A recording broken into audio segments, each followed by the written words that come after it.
சாமியும் இல்ல விரும்பி வந்தே உங்கள பொன்ன விட யாரும் இங்கே உருப்படியா தோணல நல்ல வாட்டமுள்ள ஆம்பள உன்ன மறக்க இவளுக்காகல வாரி கட்டி தோளில் அணைச்சு வச்சுக்குங்க வேற கேட்கல மாறி நீங்க போனீங்கன்னா மனசு இப்ப ஆறல தொட்டழக்க கூடாதா என்ன சூடி கொண்டா ஆகாதா பட்டு துணி மேலாக்கு அத தொட்டு இழுக்க கூடாதா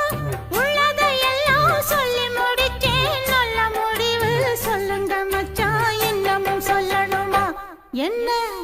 மானமுள்ள பொண்ணு